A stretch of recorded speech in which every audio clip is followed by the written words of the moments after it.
Hello everybody and welcome to another Tausken review. Today we'll be taking a look at Gears 5, the latest entry to the Gears franchise, a franchise that I love. I've been playing these games for a very long time. I love Gears of War 1, and so I was very excited to check this game out, and I was hoping this game would really bring this series to new heights. And in some ways it does, but other ways it doesn't. Gears 5 picks up right where the events of Gears 4 ended, with the pressing attacks from the Swarm causing turmoil on human settlements in the COG. It's really about forcing humanity to try and work together, despite the differences that the settlements have with the COG and vice versa. It's a fun story, but ultimately I felt like it has a lot of the same kind of issues that Gears 4 did. It ends at a very unsatisfying cliffhanger moment that feels like you're only getting a piece of the story, which reminds me a lot of Halo 2's Finish the Fight ending. It's not quite as bad as that, but I feel like this game just ends at a moment that just feels really awkward. There really should be more to it. In Gears 5, you get to play as both JD and Kate, which is kind of fun. It splits the game up a bit, and they have different perspectives and ways of doing things that helps to mix the game up a little bit. The characters are all fantastic, they have wonderful voice animations, and the dialogue is pretty great for the most part. It's a fairly gripping story, despite some of the shortcomings that I mentioned earlier. One massive change in Gears 5 from previous entries to the Gears franchise is the addition of open world segments. The beginning and end of Gears 5 play out very much like a traditional Gears game, but the middle has open world mechanics that mix things up a bit. During these sections, you'll gain access to a wind-powered skiff to move around the world in these open world areas. It's a great mix-up from the traditional Gears gameplay that's always been very linear, and even includes some interesting side quests and other locations and things to really explore and flesh out the lore. It's not as amazing or as wide and diverse as a traditional open world RPG, but it does give a much more grand sense that there's an actual world here instead of just being railroaded down like you are in traditional Gears games.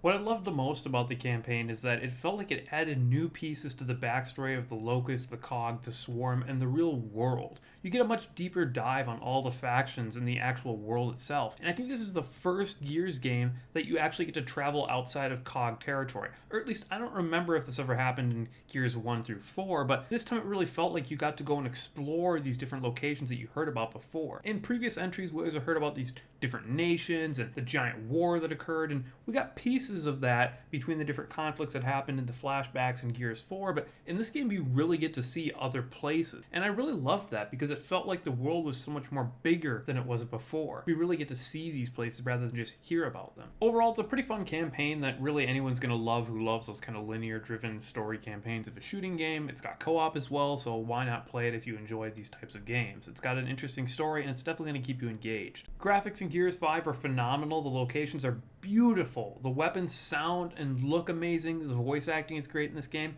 Everything about the presentation, from the sound to the graphics, is just fantastic. This game is gorgeous. Now let's talk about the gameplay, which is honestly why you're playing a Gears game in the first place. It's still an incredibly solid gameplay experience that relies heavily on shotgun action as always. They've added some new additions as well to the arsenal, like the Lancer grenade launcher, which is pretty fun. It's a traditional Lancer that can shoot off grenades, and other weapons like that do mix the gameplay up a bit. It's still got that incredibly satisfying Gears gameplay, with the body crunch sound effects and the explosions. It's just a fun game to play. This time around, multiplayer comes in 3 pieces. You've got Horde, traditional multiplayer, and the new Escape mode.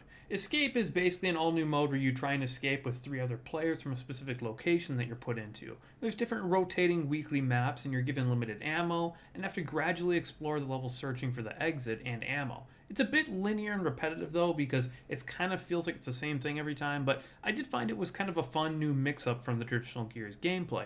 But personally, I don't think this is a mode that I would really play long term. There's just not enough meat here to really keep me going. Horde mode returns, and honestly it's kind of just more or less the same thing as Gears 4. With all these different games that are adding in their own types of Horde modes, it really doesn't have anything that really stands out other than the fact that you get different weapons and you can purchase upgrades for your characters and things, but a lot of other games are really doing that as well. So I just don't feel like this really has anything compelling to really have it stand out against other games. Of course, it's got new locations, enemies, weapons that are from the campaign, but that's really all it's got going for it. There's one thing in particular I cannot stand, and that's the fact that the score screen pops up after every round and takes way too long to go through, which slows down the completion of a Horde match. Overall though, it's just not that exciting of a Horde mode. Traditional multiplayer is back in all its glory with all the modes you loved. I still feel like, though, the addition of respawning, which returns in this one, and deathmatch in particular, just feel like they don't fit really with the Gears gameplay. Especially with the fact that sometimes you'll be charging across the map and you'll run into players that are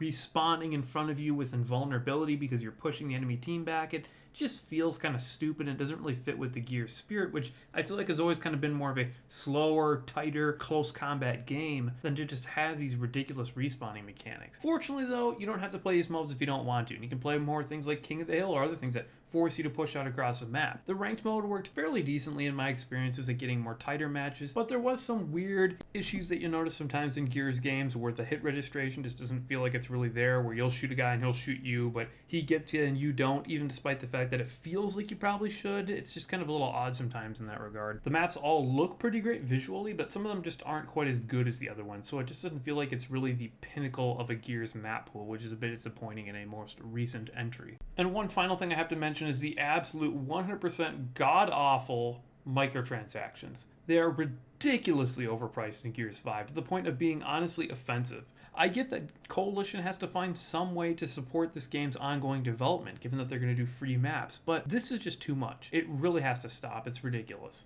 Overall, though, Gears 5 is a pretty fun entry that falls short in a couple places, like the abrupt campaign ending, the awful nickel and diming of the microtransactions, and I feel like the maps just weren't quite as good as some other ones.